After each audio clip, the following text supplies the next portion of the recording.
ईशुसा है। प्रभु का धन्यवाद हो कि इन समय में हम अपने अपने स्थानों में जीवित पाए जाते हैं। बीते जीवन समय में परमेश्वर ने हम सबों की रक्षा रखवाली की। हम धन्यवाद सहित उनके नज़दीक आए इस आराधना में, जहाँ कहीं भी हो प्रभु के नज़दीक बड़ी दीनता से आए, ताकि आज के दिन में हम सब एक मन एक चित्त होकर प्रभु के नज़दीक विश्वासी मन के साथ बने रहें। हम प्रार्थना करें। सब शक्तिमान देवान महान पिता परमेश्वर, धन्यवाद देते हैं प्रभु, जीवित रखकर आपने अपने नाम की महिमा के निमित्त हमें एक मौका, एक अवसर प्रदान किए। पिता, अब्राहम, इसहाक, याकूब ने आपकी पुकारों को सुना और आपका अनुसरण किया और आशीषें पाए। हमें से हर एक प्रभु आज के दिन में एक कलीसिया होकर आपके नज़दीक आपकी आवाज़ों को पिता अपने जीवन में महसूस करते हुए आगे बढ़ना चाहते हैं। इस आराधना में प्रभु हमारी सहायता अगुवाई करें, गीतों को गाने में, वचनों को सुनने और सुनाने में और प्रार्थना के द्वारा आपसे बातें करने में प्रभु, ताकि हम सबों का जीवन प्रभु इन समय में आपके नज़दीक निश्चिंत रूप से बने रहे और आपका साथ हम सबों में पिता परमेश्वर आशीष के रूप में बने, ताकि जब हम इन स्थानों से विदा हों तो प्रभु मार्ग में तू हमारा साथी हो, ताकि हम यकीनन प्रभु स्वर्ग के राज्य के उस मार्ग पर हमेशा बने रहें और आपके नज़दीक आकर उस घर में प्रवेश करें और आपके अपने लोग का लाने पाए। ईश्वर, इस आराधना में इन समयों में जहाँ कहीं लोग जुड़ते हैं प्रभु, हमें से हर एक की अगुवाई सहायता आप ही के द्वारा होने पाए। हम सब अपने आप को आप ही के हाथों में सौंपते दुआ आपके बेटे हमारे प्रभु यीशु ख्रीष्ट के नाम से मांगते हैं, आमीन। इस समय गीत हम लोग गाएंगे, गीत नंबर 175, 175।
ईश्वर परमेश्वर यहोवा ने कहा है और उदयाचल से लेकर अस्ताचल तक पृथ्वी के लोगों को बुलाया है। प्रभु यीशु ख्रीस्ट का अनुग्रह, परमेश्वर का प्रेम और पवित्र आत्मा की सहभागिता आप सबों के साथ रहे और आपके साथ भी रहे। हम एक साथ कहेंगे, ये सर्वशक्तिमान परमेश्वर, तेरे सम्मुख सबके हृदय खुले हैं। तू सबके अभिलाषाओं को जानता है और तुझसे कोई भी भेद छिपा नहीं है। अपने पवित्र आत्मा की प्रेरणा से हमारे हृदय के विचारों को शुद्ध कर, ताकि हम तुझसे पूर्ण रूप से प्रेम करें और योग्य रीति से तेरे पवित्र नाम की स्तुति करें, हमारे प्रभु यीशु ख्रीस्ट के द्वारा। आमीन।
हम प्रार्थना करें इन समयों में, आज के दिनों को स्मरण करते हुए, जो वचन कहता है सुसमाचार की सफलता इस बात पर निर्भर करती है कि उसे किस प्रकार ग्रहण किया गया।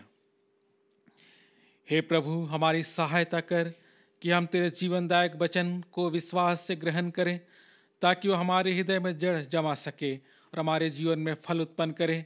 हमारे प्रभु यीशु ख्रीस्त के द्वारा जो तेरे और पवित्र आत्मा के साथ एक परमेश्वर हैं, अब वो सदा जीता और राज करते हैं। आमीन। जीवित दयालु महान पिता परमेश्वर, धन्यवाद मन देते हैं पिता परमेश्वर आपको कि आपने हम सबों को आज के दिन में आपके नाम की महिमा का अवसर प्रदान किया, जीवित रखा। प्रभु हम एक कलीसिया होकर क्या बड़े, क्या बुजुर्ग, क्या माता पिता, क्या बच्चे प्रभु आपके नज़दीक आना चाहते हैं। अगुवाई दीजिए ताकि हमारे बीच मेल प्रेम सदा बने रहे पिता। लड़ाइयों को, झगड़ों को, आपसी मनस्ताओं को दूर कर दीजिए प्रभु, ताकि हम यकीनन आपके नज़दीक विश्वस्तता के साथ बने रहने पाए। जो बीमार दुखित लोग घरों में, अस्पतालों में, जहाँ कहीं होते हैं प्रभु, चंगा करने वाला परमेश्वर, उन सबों को उठाने वाला परमेश्वर, सामर्थ्य देने वाला परमेश्वर आप ही हैं। इसलिए पिता इन समय में जहाँ कहीं लोग बीमार हैं, तकलीफ में हैं, कठिनाई में हैं पिता परमेश्वर, उन सबों को आप ही के हाथों में सौंप देते हैं। विशेषकर स्मरण करते हैं हम मिस्टर हंसदा और पिता परमेश्वर उनके जीवन को, और मिस्टर मारांडी और मिसेस मारांडी उनके जीवनों को प्रभु परमेश्वर। साथ ही साथ हम रेवरेंड लकड़ा की धर्मपत्नी को भी पिता परमेश्वर आप ही के हाथों में सौंप देते हैं। बीते जीवन समय में पिता परमेश्वर वो दुख तकलीफ पर कठिनाई में पड़े रहे प्रभु परमेश्वर, उन सबों को आपने उनकी पुकार के अनुसार अपना हाथ बढ़ाकर सामर्थ प्रदान किया पिता परमेश्वर, उन्हें मजबूती दी है और धीरे धीरे पिता परमेश्वर यकीन उन्हें चंगाई की ओर बढ़ते हैं। प्रभु धन्यवाद हो कि आपने उनके जीवन की अगुवाई सहायता की है। हम उन्हें पिता आप ही के हाथों में सौंपते हैं कि आने वाले समय और मजबूती के साथ आपके नज़दीक आने पाए। आज जो पिता परमेश्वर कमी घटी रह गई अन्य लोगों के जीवनों में, जो इस समय में पिता पीड़ित हैं, उन सबों के भी अगुवाई सहायता आप ही के नाम से होता कि आने वाले समय में आपका वचन उनके जीवन में पूरा हो, जो कहता उठ खाट उठा और चल फिर। प्रभु उन सबों को आप ही के हाथों में सौंपते हैं। साथ ही साथ अपने इस भारतवर्ष के लिए दुआ करते हैं, झारखंड प्रदेश के लिए पिता, हमारे अगुए पिता प्रधानमंत्री और राज्य के मुख्यमंत्री के रूप में हैं, उनके मन और हृदय को अगुवाई सहायता दीजिए पिता, ताकि यकीनन पिता अच्छे हृदय से, अच्छे मन से अच्छे निर्णय ले, देश की भलाई के लिए, राज्य की भलाई के लिए, जिसके द्वारा उन्नति हो आपकी अगुवाई में। प्रभु साथ ही साथ अपने विश्व स्वामी को ईश्वर आपके अगुवाई भरे हाथों में सौंप देते हैं इन समयों में जब अपने इस कलिशा की लीडरशिप हुआ करते हैं, अगुवाई करते हैं। प्रभु आपका वचन उनके जीवन में सदा उनका मार्ग पिता परमेश्वर बनाते जाए, जिस पर वह हम सब भेड़ों को प्रभु आपके नज़दीक विश्वस्तता के साथ बनाए रखने पाए। उनके पूरे परिवार को और उनके पूरे ऑफिस को प्रभु परमेश्वर आपके कृपापूर्ण हाथों में सौंप देते हैं। हम बढ़ें तो आपकी अगुवाई में, सफलताओं को पाए तो आपकी अगुवाई में, और एक कलिशा को प्रभु घुटने टेके तो आपकी अगुवाई में, ताकि आपकी आशीषें हम सबों के बीच सदा बने रहे और हम सब प्रभु आप में बने रहने पाए।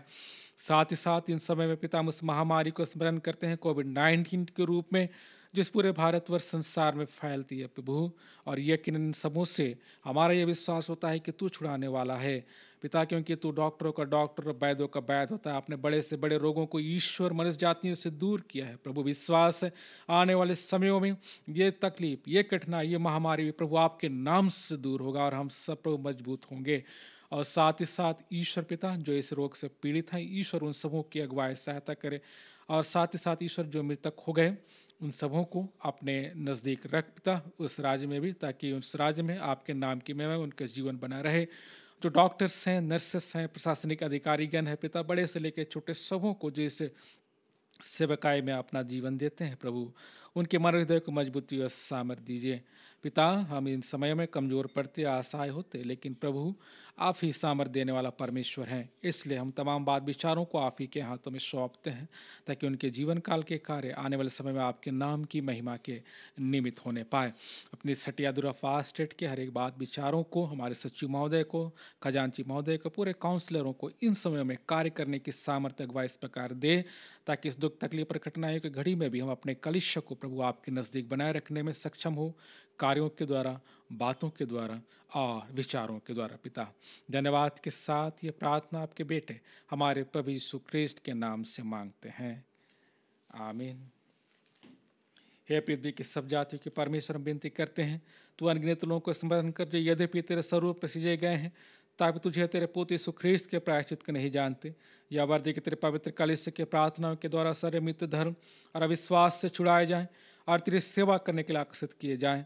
उन्हीं के द्वारा इस दिन सारी मनुष्य जाति का पुनरुत्थान और जीवन होने के लिए भेजा है, अर्थात तेरा पुत्र हमारे प्रभु यीशु ख्रिस्ट के द्वारा। आमीन। आज का पहला पाठ वचन ठहराया गया है योना उसका 3 अध्याय उसका 1 से 10 तक। योना 3 अध्याय उसका 1 से 10 तक। तब यहोवा का यह वचन दूसरी बार योना के पास पहुंचा, उठकर उस बड़े नगर निनवे को जा और जो बात मैं तुझ से कहूँगा उसका उसमें प्रचार कर। तब योना यहोवा के वचन के अनुसार निनवे को गया। निनवे एक बहुत बड़ा नगर था, वह 3 दिन की यात्रा का था। योना के नगर में प्रवेश करके 1 दिन की यात्रा पूरी की और यह प्रचार करता गया, अब से 40 दिन के बीतने पर निनवे उलट दिया जाएगा। तब निनवे के मनुष्यों ने परमेश्वर के वचन की प्रतीति की और उपवास का प्रचार किया गया और बड़े से लेकर छोटे तक सबों ने टाट ओढ़ा। तब यह समाचार निनवे के राजा के कान में पहुंचा और उसने सिंहासन से उठ अपने राजकीय वस्त्र उतारकर टाट ओढ़ लिया और राख पर बैठ गया। राजा ने प्रधानों से सम्मति लेकर निनवे में इस आज्ञा का ढिंढोरा पिटवाया, क्या मनुष्य, क्या गाय बैल, क्या भेड़ बकरी, क्या अन्य पशु कोई कुछ भी ना खाए, वे ना खाएं और ना पानी पिए। मनुष्य और पशु दोनों टाट ओढ़े और वे परमेश्वर की दुहाई चिल्ला चिल्ला कर दें और अपने कुमार्ग से फिरे और उस उपद्रव से जो वे करते हैं पश्चाताप करें। संभव है परमेश्वर दया करे और अपनी इच्छा बदल दे और उसका भड़का हुआ कोप शांत हो जाए और हम नष्ट होने से बच जाएं। जब परमेश्वर ने उनके कामों को देखा कि वे कुमार्ग से फिर रहे हैं, तब परमेश्वर ने अपनी इच्छा बदल दी और उनकी जो हानि करने की ठानी थी उसको ना किया। यहाँ तक यह परमेश्वर का वचन है। परमेश्वर का धन्यवाद हो। हम लोग दूसरा पाठ वचन सुनेंगे नया नियम से थिस्सलुनीकियों के नाम पौलुस प्रेरित की पहली पत्री, उसका 1 अध्याय 1 से अंत तक। थिस्सलुनीकियों के नाम पौलुस प्रेरित की पहली पत्री, उसका 1 अध्याय उसका 1 से अंत तक। पौलुस और सिलवानुस और तीमुथियुस की ओर से थिस्सलुनीकियों की कलीसिया के नाम जो परमेश्वर पिता और प्रभु यीशु मसीह में है, अनुग्रह और शांति तुम्हें मिलती रहे। हम अपनी प्रार्थनाओं में तुम्हें स्मरण करते और सदा तुम सब के विषय में परमेश्वर का धन्यवाद करते हैं और अपने परमेश्वर और पिता के सामने तुम्हारे विश्वास के काम और प्रेम का परिश्रम और हमारे प्रभु यीशु मसीह में आशा की धीरता को लगातार स्मरण करते हैं। हे भाइयों, परमेश्वर के प्रिय लोगों, हम जानते हैं कि तुम चुने हुए हो, क्योंकि हमारा सुसमाचार तुम्हारे पास न केवल शब्द मात्र ही में वरन सामर्थ्य और पवित्र आत्मा में और बड़े निश्चय के साथ पहुंचा है। जैसा तुम जानते हो कि हम तुम्हारे लिए तुम्हारे बीच में कैसे बन गए थे। तुम बड़े क्लेश में पवित्र आत्मा के आनंद के साथ वचन को मानकर हमारी और प्रभु की सी चाल चलने लगे, यहाँ तक कि मकिदुनिया और अखिया के सब विश्वासियों के लिए तुम आदर्श बने, क्योंकि तुम्हारे यहाँ से न केवल मकिदुनिया और अखिया में प्रभु का वचन सुनाया गया, पर तुम्हारे विश्वास की जो परमेश्वर पर है हर जगह ऐसी चर्चा फैल गई है कि हम कहने की आवश्यकता नहीं है, क्योंकि वे आप ही हमारे विषय में बताते हैं कि तुम्हारे पास हमारा आना कैसा हुआ और तुम कैसे मूर्तों से परमेश्वर की ओर फिरे, ताकि जीवते और सच्चे परमेश्वर की सेवा करो और उसके पुत्र के स्वर्ग पर से आने की बाट जोहते रहो, जिसे उसने मरे हुओं में से जिलाया, अर्थात यीशु की, जो हमें आने वाले प्रकोप से बचाता है। यहाँ तक यह परमेश्वर का वचन है। परमेश्वर का धन्यवाद हो। इस समय एक गीत हम लोग और गाएंगे, गीत नंबर 131 131।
सुसमाचार पवित्र मत्ती रचित सुसमाचार उसके 13वें अध्याय और पद संख्या 1 से सुसमाचार आरंभ होता है। हे प्रभु यीशु ख्रीस्त तेरी महिमा हो। सुसमाचार पवित्र मत्ती रचित सुसमाचार उसके अध्याय 13 पद संख्या 1 से लेकर 9 तक और आगे 18 से लेकर 23 तक। उसी दिन यीशु घर से निकलकर झील के किनारे जा बैठा और उसके पास ऐसी बड़ी भीड़ इकट्ठी हुई कि वह नाव पर चढ़ गया और सारी भीड़ किनारे पर खड़ी रही और उसने उनसे दृष्टांतों में बहुत सी बातें कहीं। एक बीज बोने वाला बीज बोने निकला। बोते समय कुछ बीज मार्ग के किनारे गिरे और पक्षियों ने आकर उन्हें चुग लिया। कुछ बीज पथरीली भूमि पर गिरे जहां उन्हें बहुत मिट्टी ना मिली और गहरी मिट्टी ना मिलने के कारण वे जल्द उग आए, पर सूरज निकलने पर वे जल गए और जड़ ना पकड़ने से सूख गए। कुछ बीज झाड़ियों में गिरे और झाड़ियों ने बढ़कर उन्हें दबा डाला, पर कुछ बीज अच्छी भूमि पर गिरे और फल लाए, कोई 100 गुना, कोई 60 गुना और कोई 30 गुना। जिसके कान हो वह सुन ले। 18 पद से अब तुम बोने वाले के दृष्टांत का अर्थ सुनो। जो कोई राज्य का वचन सुनकर नहीं समझता, उसके मन में जो कुछ बोया गया था उससे वह दुष्ट आकर छीन ले जाता है। यह वही है जो मार्ग के किनारे बोया गया था और जो पथरीली भूमि पर बोया गया। यह वह है जो वचन सुनकर तुरंत आनंद के साथ मान लेता है, पर अपने में जड़ न रखने के कारण वह थोड़े ही दिन का है और जब वचन के कारण क्लेश या उपद्रव होता है तो तुरंत ठोकर खाता है। जो झाड़ियों में बोया गया यह वह है जो वचन को सुनता है, पर इस संसार की चिंता और धन का धोखा वचन को दबाता है और वह फल नहीं लाता। जो अच्छी भूमि में बोया गया यह वह है जो वचन को सुनकर समझता है और फल लाता है, कोई 100 गुना, कोई 60 गुना और कोई 30 गुना। यहाँ तक यह प्रभु यीशु ख्रीस्त का सुसमाचार है। हे प्रभु यीशु ख्रीस्त तेरी स्तुति हो। आदि में वचन था और वचन परमेश्वर के साथ था और वचन परमेश्वर था। यही आदि में परमेश्वर के साथ था। त्रिएक पिता पुत्र और पवित्र आत्मा के नाम से आमीन। मसीह में मेरे प्रियो, परमेश्वर पिता को हम लोग धन्यवाद देते हैं। बीते जीवन में उन्होंने हम सबों को संभाला, जीवित रखा और अपने नज़दीक आने का मौका हमें प्रदान किया। आज हम जीवित हैं, एक दूसरे को देख पाते हैं। यह परमेश्वर की सबसे बड़ी दया है। इसलिए हम परमेश्वर के उस वचनों में आगे बढ़ना चाहते हैं, उसी प्रकाश में, ताकि स्वर्ग के राज्य के इस मार्ग में आपका और हम सबों का यात्रा प्रभु के नज़दीक बने रहे, प्रभु की अगुवाई में बने रहे, प्रभु के सामर्थ के द्वारा बने रहे, ताकि जब हम दरवाज़ा को खटखटाए तो हम सबों के लिए खोला जाए। विषय आज के दिन में हम सबों के लिए कहता है कि सुसमाचार की सफलता इस बात पर निर्भर करती है कि उसे किस प्रकार ग्रहण किया जाए। सुसमाचार यानी परमेश्वर का वचन। आज के दिन में जिस बात को मैंने सबसे पहले पढ़ा वो आरंभ से वो वचन था, आज भी है और कल भी रहेगा। उस वचन के बारे में परमेश्वर आज के दिन में कहना चाहते हैं कि उसे किस प्रकार ग्रहण किया गया है। उसे हम इस बात पर निर्भर करते हैं कि वो किस प्रकार वो सफलता को प्राप्त करेगा, कैसे हम उसे ग्रहण कर पाते हैं, कैसे वो हमारे जीवन में काम करता है। यही परमेश्वर आपको, मुझको, हम सबों को बताना चाहते हैं। विशेषकर मत्ती रचित सुसमाचार उसके 13वें अध्याय और उसके आगे के पदों में इस प्रकार बातें लिखी गई, उसे मैं आपके नज़दीक में रखता हूँ। 3 पद, 13 अध्याय 3 पद। और उसने दृष्टांतों में बहुत सी बातें कही। एक बोने वाला बीज बोने निकला। एक बोने वाला बीज बोने निकला। ये परमेश्वर के उस कार्य को बताता है जिस कार्य को करने के लिए परमेश्वर इस संसार में आए। उसने एक बीज को बोया और वो बीज यकीनन धीरे धीरे करके बढ़ता गया। लेकिन जब वो बीज बोया गया तो वो बीज हम मानते हैं कि वचन था। वो बीज वचन के रूप में था जो विभिन्न स्थानों पर बोया गया, और वो वचन तभी कार्य कर पाया जब वो सही स्थान में गिरा। और वो विश्वास है। विश्वास के बारे में 2-3 बातें बड़ा महत्वपूर्ण है। हम लोग कभी कभार विश्वास करते हैं, कभी बहुत विश्वास करते हैं, या फिर कभी कभार हम कम विश्वास करते हैं। 2-3 तरह के विश्वास होते हैं, और उसी विश्वास पर ही बीज भी गिरता है। और परमेश्वर जब आज के दिन में इस वचन को हम सबों के बीच में रखते हैं तो मैं उसे आपके नज़दीक रखना चाहता हूँ। बोते समय, 4 पद में, बोते समय कुछ बीज मार्ग के किनारे गिरे और पक्षियों ने आकर उन्हें चुग लिया। बोते समय कुछ बीज मार्ग के किनारे गिरे और पक्षियों ने आकर उन्हें चुग लिया। बीज तो बोया गया, लेकिन वचन के द्वारा हम स्पष्ट मानते हैं कि उस बीज को उस स्थान से चुग लिया गया, यानी चुरा लिया गया।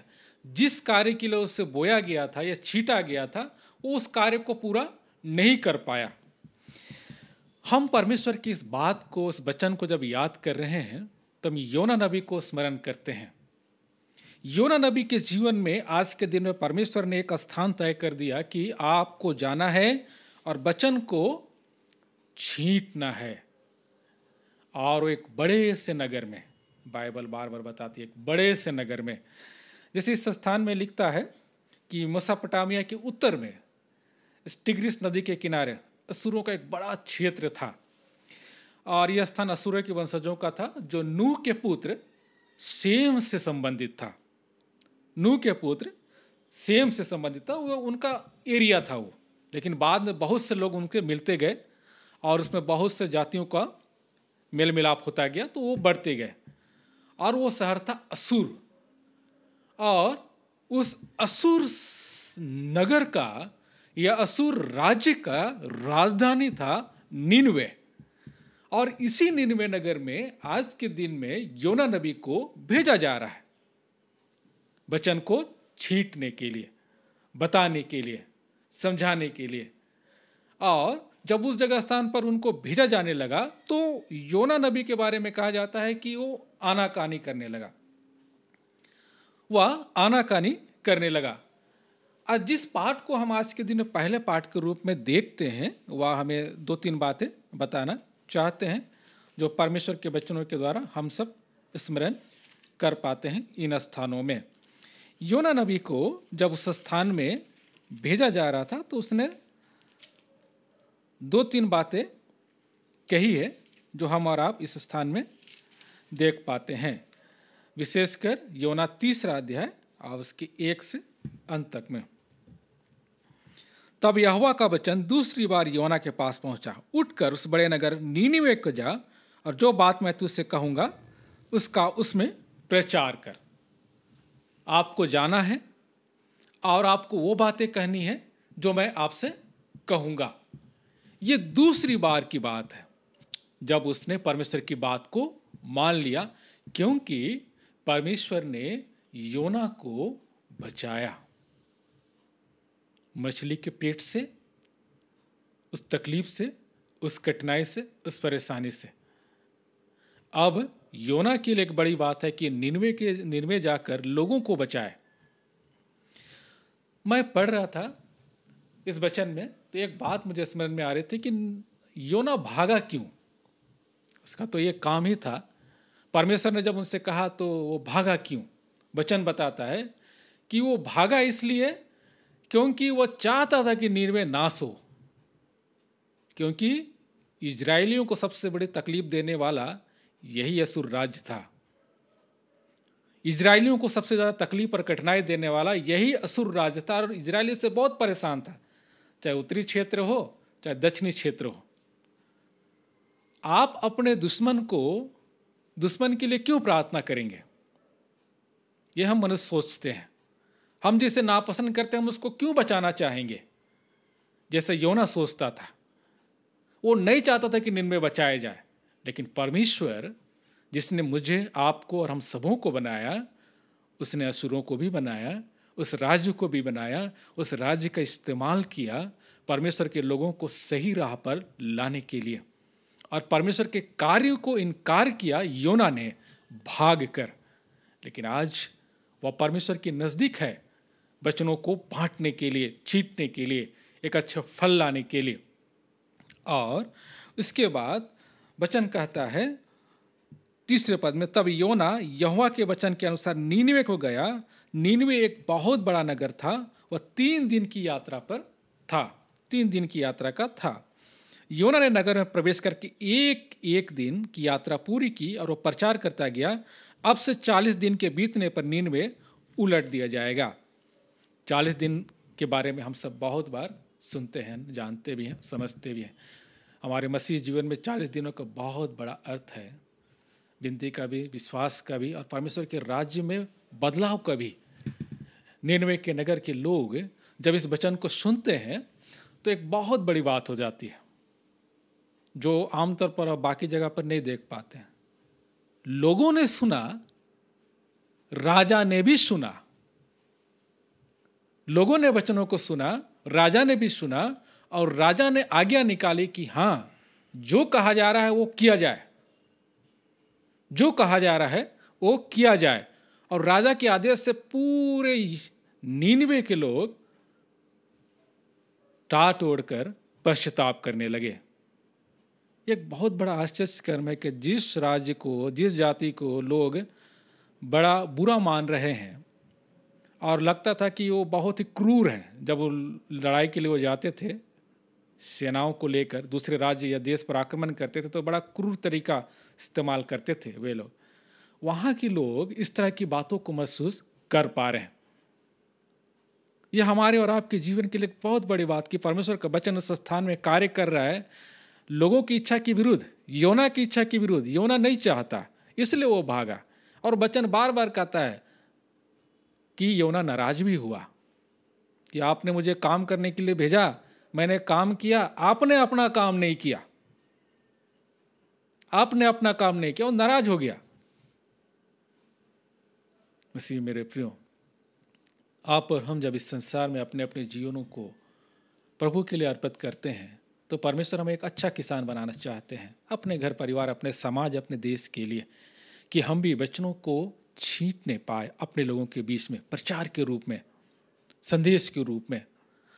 और सफलता असफलता हमारे हाथ में नहीं है, वो तो निर्भर करता है कि सामने वालों ने उसे किस प्रकार ग्रहण किया, कैसा उसे अपने जीवन में आत्मसात किया। अब बड़े से बड़े प्रभावशाली वचनों को कहें, लेकिन सुनने वाला उसे किस प्रकार ग्रहण करता है। नीनवे के लोग बुरे होते हुए भी उन्होंने वचनों को ग्रहण किया और इस बात को महसूस किया कि नहीं करेंगे तो जीवित नहीं रहेंगे, आपको और मुझको करना ही है। ये इसलिए क्योंकि ये वचन जीवनदायक है, जीवन देने वाला वो वचन है। वचन के बिना जीवन नहीं, वचन के बिना जीवन नहीं, वचन के बिना आपका कार्य नहीं, वचन के बिना आपके कोई भी कार्य नहीं पूरे हो सकते। क्योंकि इस संसार में जब हल जोतते हैं तो विश्वास करना जरूरी है कि मैं हल जोत रहा हूं, बीज छींट रहा हूं, पानी बरसेगा ही, यानी परमेश्वर की आशीष बरसेगी ही। परमेश्वर की बिना आशीष के कुछ नहीं, आपका मेहनत निष्फल होता है परमेश्वर की अगुवाई के बिना। इसलिए हमने कैसा ग्रहण किया, लोगों ने क्या बताया, आपने क्या सीखा, क्या समझा और कैसा रिएक्ट किया, उसी से वचन प्रभु के कार्य करते हैं। क्योंकि वो जीवनदायक वचन है, जीवन देने वाला, मरते हुए को बचाने वाला है। इसलिए वचन कहता है कि उसे विश्वास से ग्रहण करना है। ये दूसरी बात, पहला जीवनदायक वचन है, दूसरा उसे विश्वास से ग्रहण करना है। और हमने आज के दिन में इस सुसमाचार में देखा कि उसे ग्रहण करने के बारे में परमेश्वर का वचन क्या कहता है। मार्ग के किनारे जो गिरा वो तो चुग लिया गया, लेकिन उसके बाद कहता है बोते समय और कुछ बीज पथरीली भूमि पर भी गिरे, पथरीली भूमि पर गिरे और बहुत बड़े, लेकिन जड़ ना होने के कारण जल्द ही सूख गए। जड़ ना होने के कारण जल्द ही सूख गए। मसीह मेरे प्रियो, परमेश्वर आज के दिन में आपके और हमारे जीवन को देखते हैं और वो चाहते हैं कि हम बढ़े, लेकिन ऐसा नहीं कि कल को आप दुख देखें, तकलीफ देखें, कठिनाई देखें और आप हताश, परेशान और निराश हो जाए कि अरे मैं तो ऐसा नहीं चाहता था, मैं तो ये कलीसिया, ये समय, ये जीवन नहीं चाहता था। लेकिन परमेश्वर का वचन आज के दिन में कहता है आपका हृदय मजबूत रहे, आपका हृदय मजबूत रहे। उन समयों में भी जब आंधी आए, तूफान आए, इस मसीह के चेलों के समान घबराना नहीं है। प्रभु ने कहा कब तक मैं तुम्हारे साथ रहूंगा, कब तक मैं तुम्हारे सहूंगा। मैंने तो वचन के बीज को बोया, आपने उसे किस प्रकार ग्रहण किया कि अब उठकर आपको कहना है कि हे आंधी शांत हो जा। आपको दूसरों को बताना है, इधर उधर भागना नहीं है, घबराना नहीं है, परेशान नहीं होना है। आपको कहना है कि आंधी शांत हो जा। जो शब्द मैं कह रहा हूं वो आपको कहना है। लेकिन जड़ ना होने के कारण वो कार्य हम और आप नहीं कर पाते। कुछ उस झाड़ियों में गिरते हैं और झाड़ी बाकी लोगों के साथ उसे दबा भी देती है। जीवन की आवश्यकताएं, रोटी, कपड़ा और मकान हम अपने जीवन में कमाना चाहते हैं, लेकिन कार्य करने की अधिकता हमें इन सब कार्यों के लिए परमेश्वर से हमें दूर ले जाती है। लेकिन हम और आप जब इस वचनों को परमेश्वर की नजदीक देखते हैं तो हम परमेश्वर के वचन को किस प्रकार देखते हैं? चुगने वाला, दबा देने वाला, जड़ न रखने वाला। हम और आप कैसे इस वचन को स्मरण कर पाते हैं? इस वचन के द्वारा, क्योंकि आपके वचन को देखने का नजरिया आपको परमेश्वर के नजदीक रखेगा ना। जैसे हम गुलाब के फूल को देखते हैं, गुलाब के फूल को देखकर हम परमेश्वर के बारे में कह सकते हैं कि कैसा परमेश्वर है। इतने कांटों के बीच एक गुलाब है, ये तो नहीं होना चाहिए। गुलाब कहाँ कोमल है, कांटे कहाँ लोगों को तकलीफ देते हैं। गुलाब होना ही नहीं चाहिए उस स्थान में। ये कुछ लोग देखते हैं। कुछ लोग देखते हैं कि यकीनन अरे इतने कांटे हैं, इतने तकलीफ हैं, इतने परेशानी है, तब भी उसी के बीच में एक गुलाब का फूल भी फूल रहा है। उन कांटों के बीच में भी एक गुलाब का फूल कैसा अलग नजर आता है, कैसा मजबूत नजर आता है। ये अलग नजर आता है, सुगंध देता है, आपके देखने, सोचने और समझने का नजरिया बताता है। इसलिए वो जड़ें सूखनी नहीं है, हमें कोई दबा ना पाए। कोई झाड़ियाँ जो हमारे अगल बगल है, अन्य हैं, अन्य जाति के रूप में हो सकते हैं, अन्य लोग के रूप में हो सकते हैं, जो आपको बचनों से दूर ले जाने का प्रयास कर सकते हैं। लेकिन हम कहते हैं कि नहीं, हमारी जड़ें मजबूत है। जो उस चौथे वचन के अनुसार है, तो यहाँ पर कहता है 8वें पद में, पर कुछ बीज अच्छी भूमि पर गिरे और फल लाए, कोई 100 गुना, कोई 60 गुना और कोई 30 गुना। जिसके कान हो सुन ले। आज के दिन में इसी कान की आवश्यकता परमेश्वर बताना चाहते हैं, क्योंकि मैंने तो छीट लिया, लेकिन वही सुनेगा जिनके कान हो। आप और हम आज के दिन में परमेश्वर के उस फल को अपने जीवन में आत्मसात करना चाहते हैं, ताकि वो हमारे हृदय में जड़ जमा सके वो वचन। जैसे कि पौधा, अगर हमने बीज को बोया तो वो धरती में जाके अपने जड़ को जमाता है।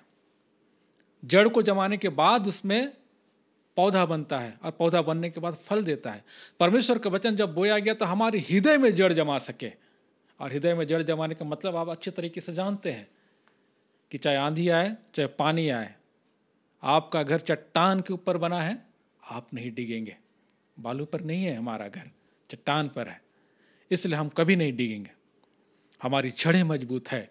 इसलिए वचन कहता है कि हमारे हृदय में वो जड़ जमा सके वो वचन, ताकि हमारे जीवन में बहुत सा फल लावे।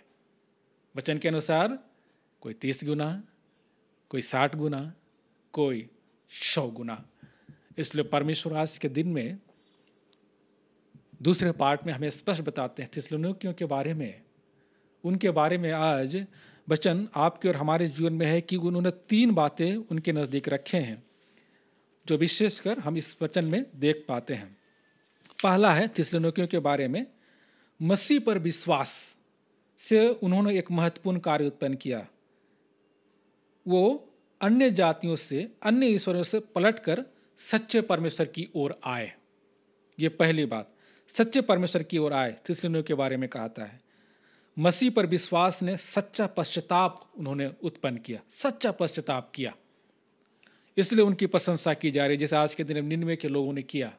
दूसरा, मसीह के प्रेम की प्रेरणा से परिश्रम किया, यानी वचन जब आया तो उसने उस वचन को अपने जीवन में जड़ जमाने दिया। जब फल हुए तो उस फल की रक्षा की, लोगों को बांटा, अन्य जगहों में परिश्रम किया। वचन सुन के घर में नहीं बैठ गए, वो बगल के अगल बगल के देशों में चले गए, अखाया में चले गए और मैसेडोनिया में चले गए, अगल बगल चले गए और वचन का प्रचार करने लगे। थिस्सलुनीकियों के बारे में ये कहा जाता है। तीसरा, मसीह में आशा की प्रेरणा से उन्हें सहन शक्ति प्रदान की। सहन शक्ति का मतलब है सहना। आज हम जब भी अपने बच्चों को अपने जीवन में देखते हैं तो थोड़ा से हम आगे बढ़ते हैं ना। कोई आपके गाल में थप्पड़ मारे तो आप जरूर वही करते हैं जो मनुष्य करता है, वही करते हैं जो मनुष्य करता है। वचन कहता है सहना। अगर आप सहन नहीं कर सकते यीशु मसीह के समान, भाला का बेधा जाना, कांटों का मुकुट पहनाया जाना, हाथ पैर में कील ठोके जाना, आप मनुष्य जाति को कैसे बचा सकते हैं? परमेश्वर ने इन्हीं सबों को सहन करते हुए आपको, मुझको, हम सबों को बचाया है। इसलिए परमेश्वर कहता है कि सहन करना। चाहे असुर राज्य हो, चाहे बेबीलोन हो, चाहे फारस हो, ये 3 बड़ी महाशक्तियां रही उन समयों में। तीनों ने एक दूसरे को हराया, एक दूसरे के साथ उनका आपसी संबंध रहा।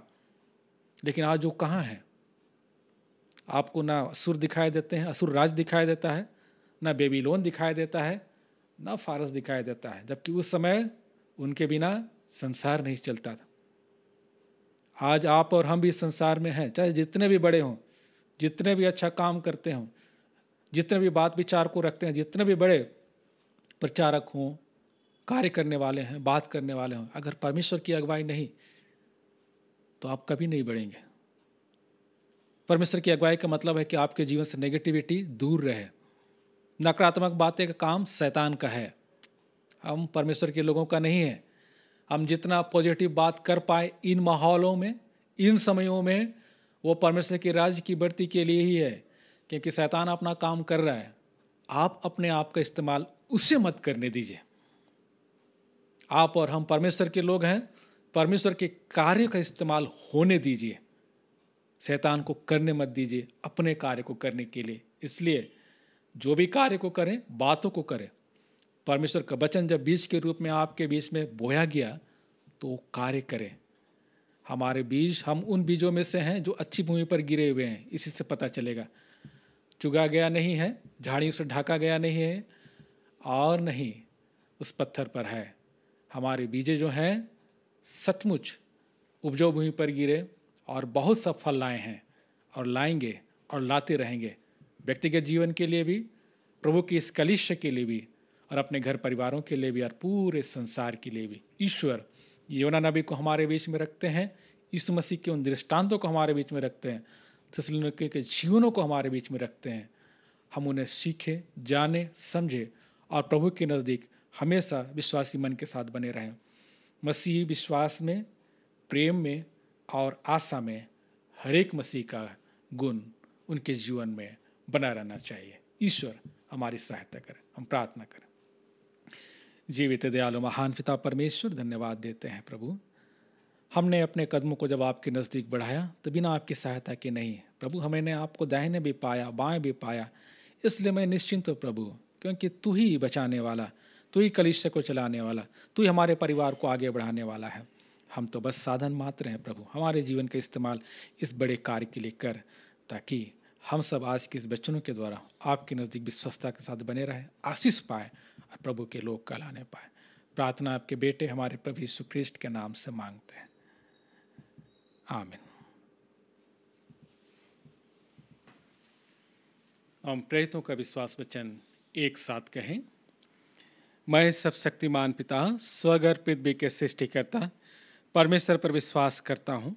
मैं उसके इकलौते पुत्र हमारे प्रभु यीशु ख्रीस्त पर विश्वास करता हूँ। वह पवित्र आत्मा के सामर्थ्य से गर्भ में आया और कुंवारी मरियम से जन्मे। उसने पुन्तियुस पिलातुस के शासन में दुख भोगा।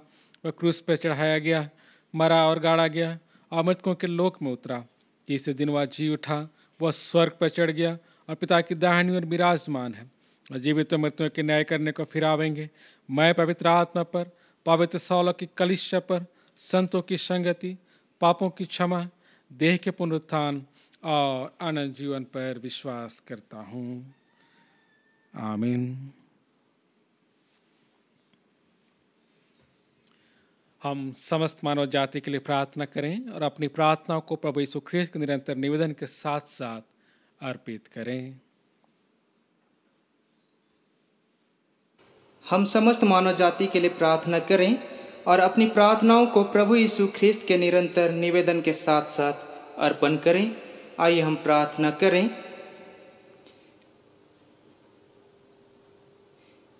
हे पिता, हम प्रार्थना करते हैं कि समस्त संसार में न्याय और शांति स्थापित हो और प्रत्येक व्यक्ति भरपूर जीवन प्राप्त करें।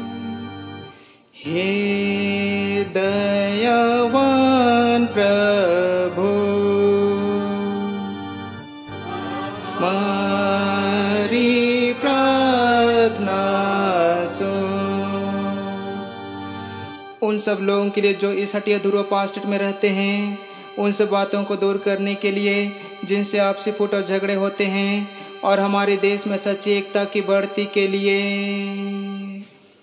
हे दयावान प्रभु,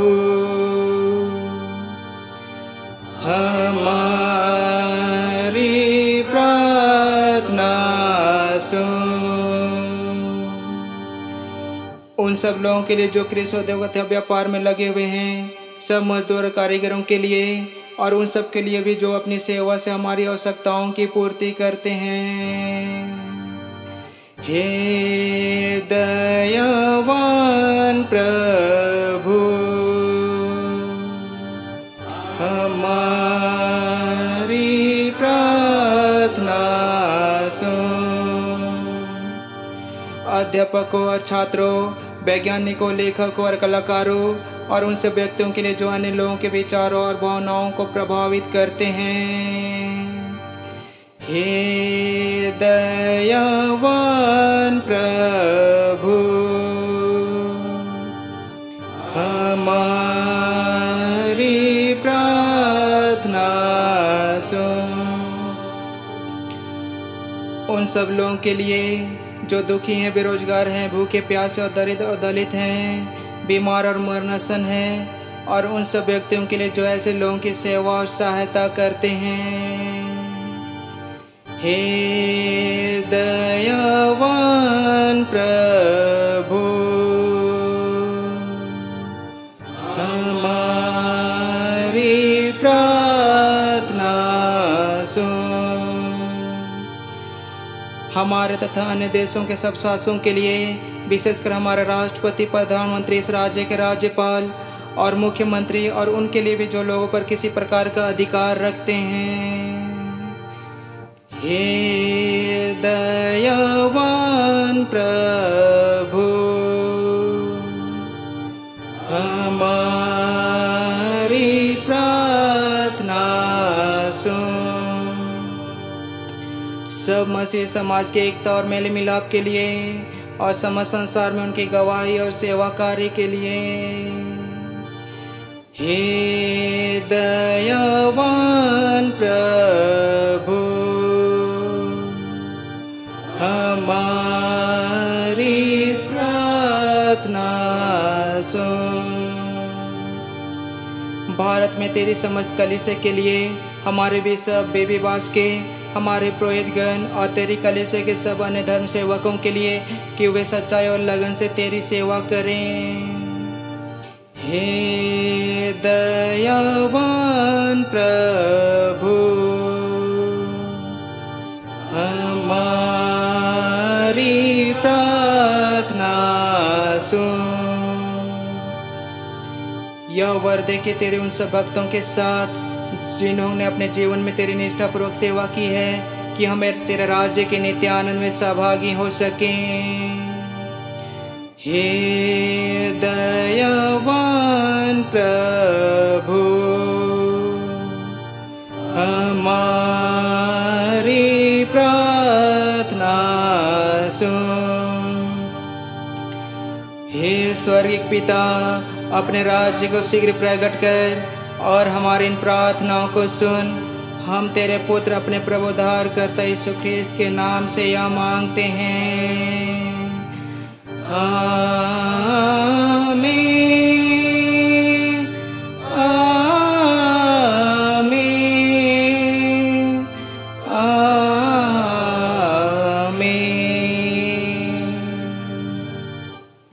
प्रियो, हमारे प्रभु यीशु ख्रिस्त ने कहा है, प्रभु हमारा परमेश्वर एकमात्र प्रभु है। तू प्रभु अपने परमेश्वर को अपने संपूर्ण मन, संपूर्ण प्राण, संपूर्ण बुद्धि और संपूर्ण शक्ति से प्रेम कर। यह पहली आज्ञा है। दूसरी यह है, अपने पड़ोसी को अपने समान प्रेम कर। इनसे बड़ी और कोई आज्ञा नहीं है।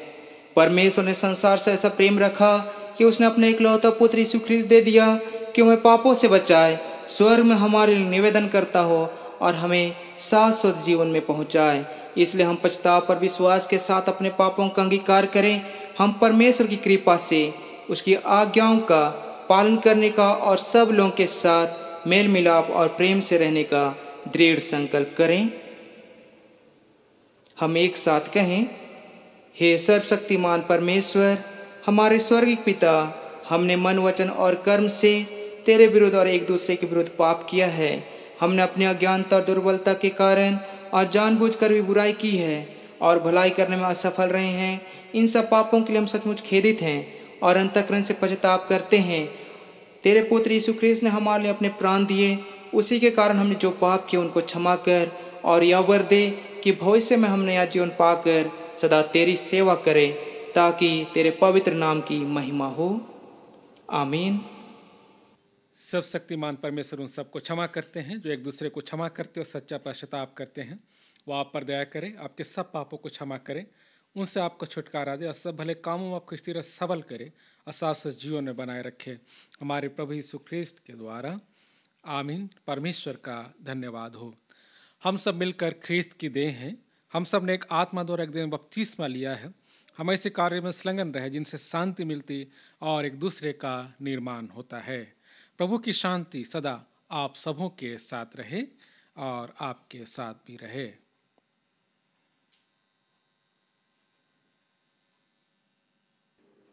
समय गीत हम लोग और गाएंगे और इस गीत के समय हम अपने भेंटों को प्रभु के नज़दीक ले आएंगे। गीत नंबर है 239, 239।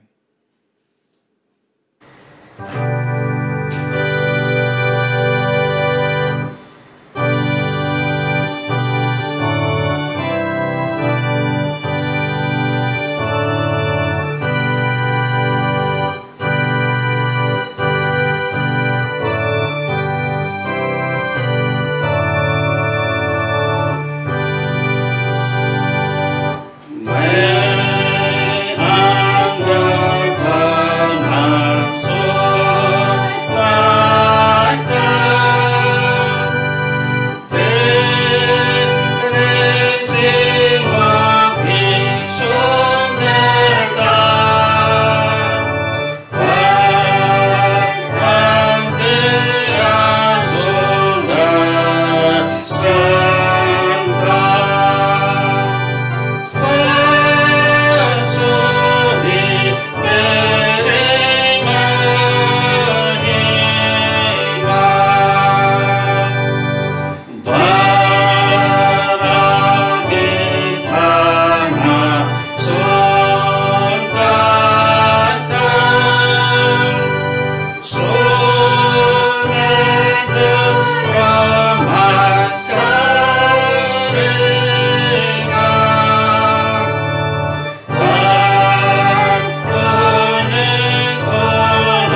आइए हम इस समय विभिन्न प्रकार के आशीषों के लिए हम प्रभु को धन्यवाद देते हुए प्रार्थना में जाएं।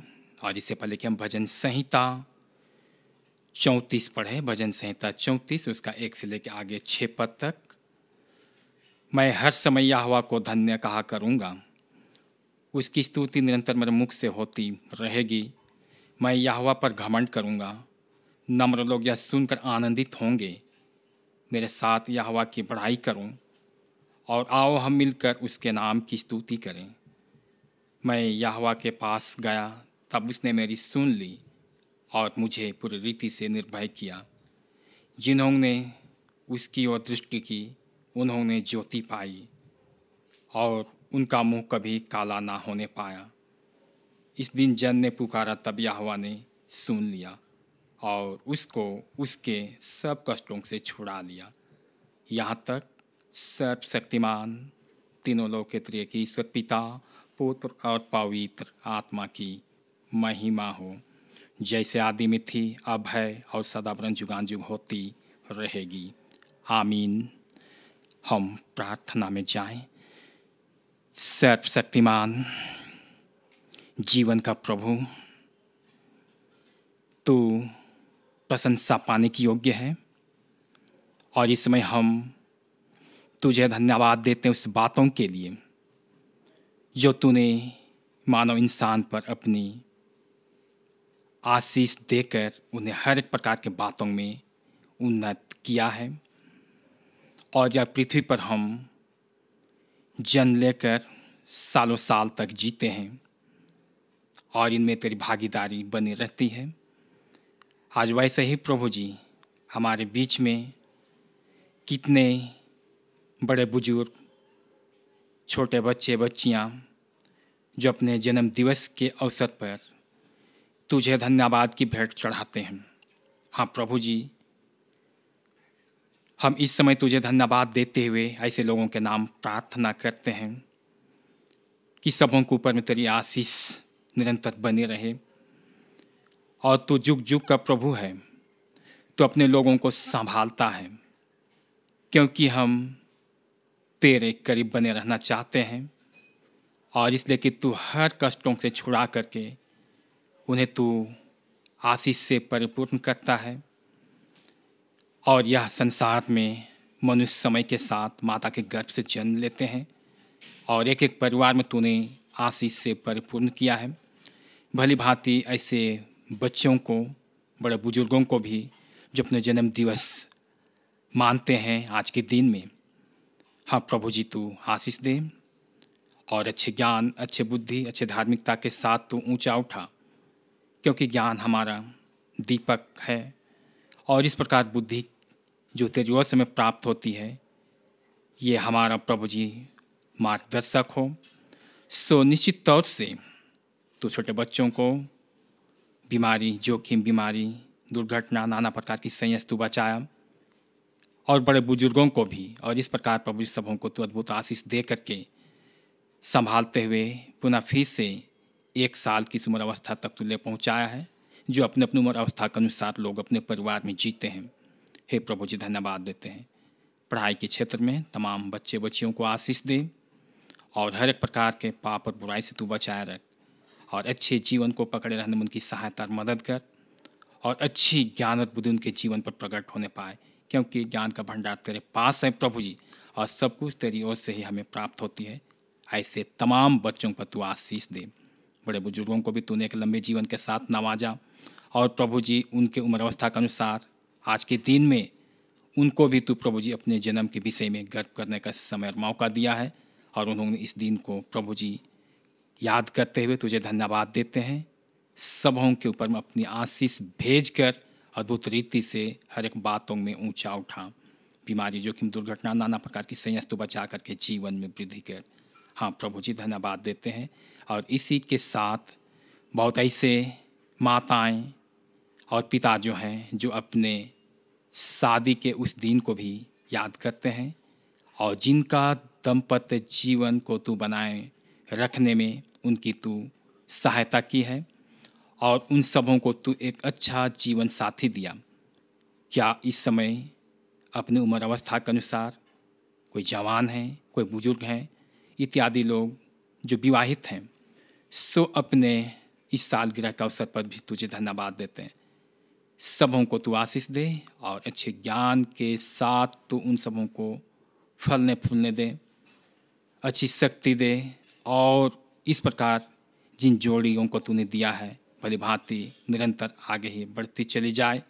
और साथ ही साथ प्रभु जी हर अच्छे बातों के साथ तू नवाज, ताकि परिवार का बोझ देकर उनके परिवार तूने स्थापित किया है निश्चित तौर से आशीषमय के कारण बना। हर एक काम में तू आशीष दे और लंबे जीवन के साथ नवाज, ताकि इसमें जो दंपति जीवन व्यतीत कर रहे हैं, अपने परिवार की भली चिंता करते हैं, उनमें भी तेरी भागीदारी और आशीष बनी रहे। हम ऐसी शुभकामना की प्रार्थना करते हैं और सब दिन तू अच्छे बातों में तू अगुवाई कर और सब प्रकार के शैतान की सारी शक्ति बंधन से तू मुक्त कर, ताकि मसीह के द्वारा जो एक अच्छा जीवन साथी तूने दे दिया और एक दूसरे को इस बातों को पाकर वे आनंदित हैं, इस बातों के लिए तुझे धन्यवाद देते हैं। साथ ही महान पिता परमेश्वर, जितने बच्चे परीक्षा लिखते हैं, नौकरी के तैयारी में हैं, खोज में हैं और हमें ज्ञान के बिना ये अधूरी है, इसलिए कि प्रभु जी अच्छे ज्ञान दे, अच्छे बुद्धि दे, अच्छे शक्ति दे। जो कुछ भी तैयारी कर रहे हैं उनमें तेरी भागीदारी बनी रहे, आशीष भी बनी रहे। और प्रभु जी पढ़ने लिखने वाले बच्चों को भी तू अच्छा शक्ति, ज्ञान और बुद्धि दे और पाप बुराई से तू बचाए रख। और इस समय प्रभु जी अच्छी क्षमता को पा करके प्रभु जी सब कुछ को तेरे नाम से ही उपयोग कर सके और उन सबों की पढ़ाई की सिलसिला जारी रहे और जो जितने भी कंपटीशन में बैठते हैं वे भी अच्छे विजय हासिल करें और जो आवश्यक है उन सबों के जीवन में तू प्राप्त कर। सो महान पिता परमेश्वर, धन्यवाद देते हैं और उन लोगों के नाम भी हम प्रार्थना करते हैं जो इस समय बीमार में हैं, जिन्हें हम जानता अथवा नहीं जानते और कितने तो इसमें वर्तमान उपस्थित भी हैं। निश्चित तौर से प्रभु जी, क्योंकि तू जीवन का प्रभु है, तू जीवन देने वाला प्रभु है, तू अपने उस वचन के प्रचार के साथ तूने अपने लोगों के बीच में मिला और उन सबों के दुख और तकलीफ को देख करके तूने तरस खाया और कहा तू क्या चाहता है। उन्होंने कहा यदि प्रभु तुझसे संभव है तो कर, क्योंकि मैं चंगाई पाना चाहता हूँ। प्रभु ने कहा यह क्या बात है।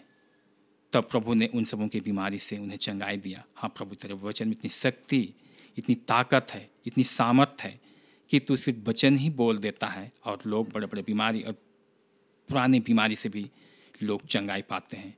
आज वह चंगाई बड़ा आशीष हमारी इस पृथ्वी पर है। पवित्र आत्मा तू काम करता है यीशु के नाम से और उनकी आत्मा प्रभु जी आज अपने बिस्तरे पर पड़े हैं।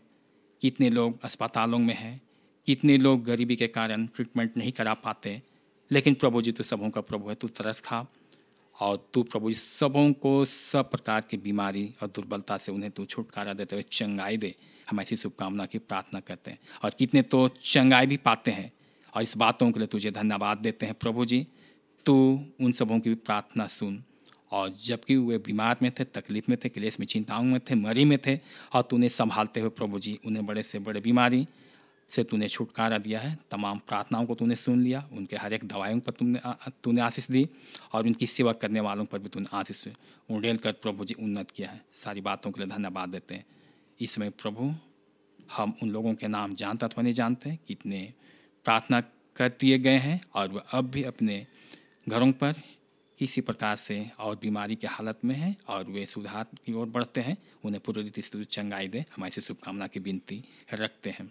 सो महान पिता परमेश्वर, क्योंकि तू प्रभुओं का प्रभु, देवताओं का देवता, ईश्वरों का ईश्वर है, तू महा ईश्वर है, तेरे तुल्य कोई भी नहीं है, इसलिए कि तुझसे संभव है और इसलिए हम तेरे नाम से इत्यादि लोगों के नाम हमने प्रार्थना किया है और भली भांति ये प्रार्थना सुनी जाए। औरों के नाम हमने कुछ भी मांगा अथवा नहीं मांगा, पर एक एक मसीह परिवार पर तू स्वस्थता प्रदान कर, ताकि हम हर समय, हर क्षण, हर एक लोग स्वस्थता को देख सके, पा सके और इसके जरिए से जैसी तेरी इच्छा योजना है दिन प्रतिदिन हम सबों को तू सीखता की ओर ले चल। सो इन्हीं शुभकामनाओं के साथ हम धन्यवाद करते हुए ये प्रार्थना प्रभु यीशु मसीह के नाम से रखते हैं, सुन और ग्रहण कर। आमीन। हम इन भेंटों को और उनके साथ साथ अपने आप को परमेश्वर की महिमा के लिए अर्पित करेंगे। सब शक्तिमान परमेश्वर, जगत के सृष्टिकर्ता, सब उससे तुझसे ही प्राप्त होती है और तेरी संपत्ति में से हम तुझको भेंट चढ़ाते हैं। हम तुझसे विनती करते हैं कि तू इस दान को अपने नाम की महिमा और अपने लोगों की भलाई के लिए स्वीकार कर, हमारे प्रभु यीशु ख्रिस्ट के द्वारा, आमीन। हम प्रभु की प्रार्थना एक साथ कहेंगे। हे हमारे पिता, तू जो स्वर्ग में है, तेरा नाम पवित्र माना जाए, तेरा राज आए, तेरी इच्छा जैसे स्वर्ग में पूर्ण होती है वैसे पृथ्वी पर भी हो। हमारे दिन भर की रोटी आज हमें दे, और हमारे अपराधों को क्षमा कर जैसे हमने अपने अपराधों को क्षमा किया, और परीक्षा में ना डाल परंतु बुराई से बचा, क्योंकि राज, पराक्रम और महिमा अब और सर्वदा तेरे ही है, आमीन।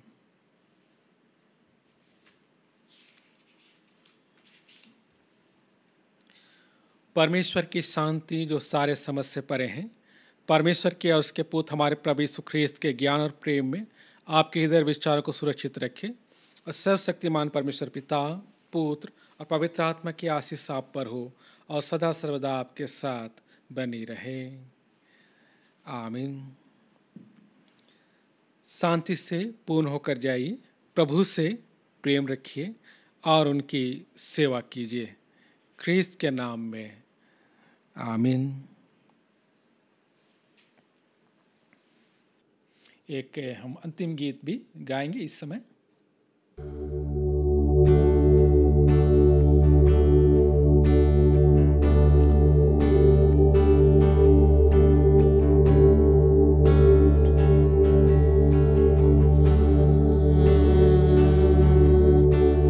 गर्भ के समय से पाला है,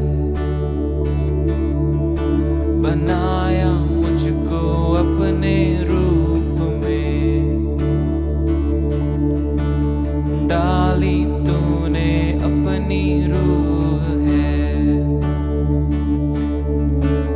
भर दिया अपने नूर से। फिर से, गर्भ के समय से पाला है, बनाया मुझको अपने रूप में, डाली तूने अपनी रूह है,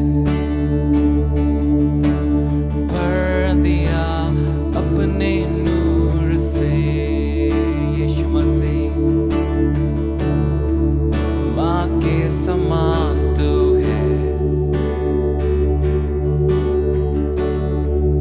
माँ की तरह तू ख्याल रखता है, माँ के समान तू है, माँ से भी ज्यादा प्यार करता है।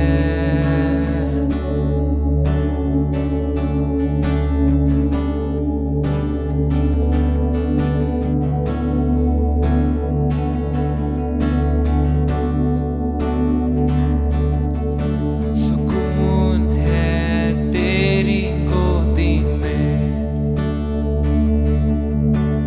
बाहों में तेरे हिफाजत है, पोछे सारे आंसू मेरे, डर सारे गुम हो गए। सुकून है तेरी गोदी में, बाहों में तेरे हिफाजत है, पोछे सारे आंसू मेरे, डर सारे गुम हो गए। माँ के समान तू है, माँ की तरह तू ख्याल रखता है, माँ के समान तू है, माँ से भी ज्यादा प्यार करता है। तूने प्यार किया है मुझसे, जा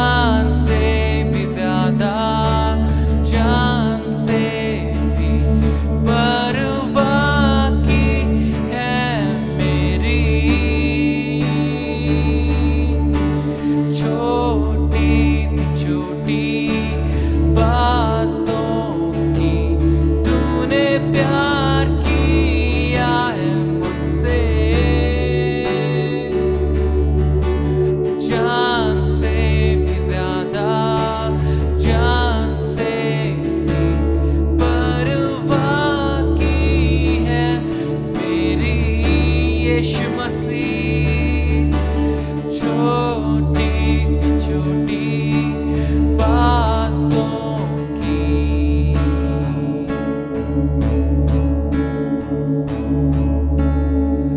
माँ के समान तू है, माँ की तरह तू ख्याल रखता है, माँ के समान तू है,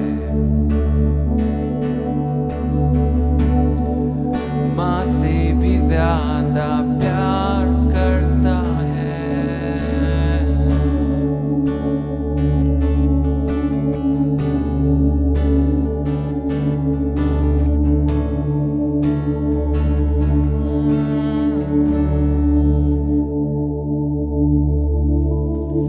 सबों को यीशु सा है। परमेश्वर पिता को धन्यवाद देते हैं हम सब। परमेश्वर ने एक मौका हमें फिर से प्रदान किया और हम एक मन एक चित होकर एक कलीसिया के अंतर्गत आज के दिन में इस आराधना को हमने कर पाए। परमेश्वर ने हम सबों की सहायता अगुवाई की, इसलिए उनको बहुत धन्यवाद। बीते रातों समय में उन्होंने हम सबों को संभाल के रखा। दुआ है, विनती है, फिर से प्रार्थना निवेदन है कि आप अपने अपने घरों में सुरक्षित रहिए और प्रभु के नज़दीक बने रहिए, क्योंकि वर्तमान समय में तकलीफ़ें और बढ़ रही हैं और सांसारिक दृष्टिकोण से मामले भी कोरोना के बहुत ज़्यादा बढ़ रहे हैं। इसलिए सावधान रहिए और उस बात को हमेशा याद रखिए जो आपसे कहा जाता है करने के लिए। किसी ज़बरदस्ती नहीं, आप अपने आप को, अपनी ज़िंदगी को, अपने लोगों को बचाने के लिए इस बातों को जरूर से मानिए। मेरे तो निवेदन है कि आप बीमार मत होइए। बीमार जब होते हैं बहुत तकलीफ और कठिनाइयाँ होती है। आपको भी, पूरे परिवार को भी ख्याल कीजिए एक दूसरे का, एक दूसरे की बातों का सम्मान कीजिए और बातों को मानिए, ताकि आप भी सुरक्षित रहें, हम भी सुरक्षित रहें और हम सब सुरक्षित रहने पाए। एक कलीसिया होकर हमने प्रभु के नाम की आराधना स्तुति की है, प्रभु का धन्यवाद हो। और एक निवेदन है आप सबों से, इस कोरोना काल में हम लोग एक दूसरे से मिल नहीं पा रहे हैं, जा नहीं पा रहे एक दूसरे के साथ, और हमारे इस कलीसिया में भी हम एक साथ संगति नहीं कर पा रहे हैं। और कुछ कलीसिया के कार्यों को हम लोग बढ़ाने के लिए, कार्यों को करने के लिए हमें आर्थिक दृष्टिकोण से भी सहायता की आवश्यकता नितांत है। इसलिए आप सबों से नम्र निवेदन है, अगर आप किसी तरह का दान देना चाहते हैं, डोनेशन देना चाहते हैं, सहायता करना चाहते हैं, ताकि हमारे इस पेरिस की गतिविधि अच्छी तरीके से चल सके, तो ज़रूर से अपना सहायता हमें प्रदान करें, ताकि हमारे इस कलीसिया की बढ़ती हो। इस कार्य हेतु एक अकाउंट नंबर भी आप सबों के बीच में स्क्रीन में फ्लैश किया जाएगा, एक बार कोड भी है। अगर आप ज़रूर से उसे सहायता प्रदान करना चाहते हैं तो हम सबों का सहयोग करें, ताकि आपके सहयोग से हम सबों का सहयोग और हम सबों के सहयोग के द्वारा कलीसिया का सहयोग और कलीसिया के द्वारा परमेश्वर के नाम की महिमा, सेवा, स्तुति होने पाए। इसलिए ध्यान रखिएगा, अपने अपने दानों को इस अकाउंट नंबर में, इस बार कोड के द्वारा आप प्रदान कर सकते हैं। धन्यवाद आप सबों की उपस्थिति के लिए, अगुवाई के लिए। फिर से प्रभु आप सबों को सदा सुरक्षित रखे। यीशु सा है।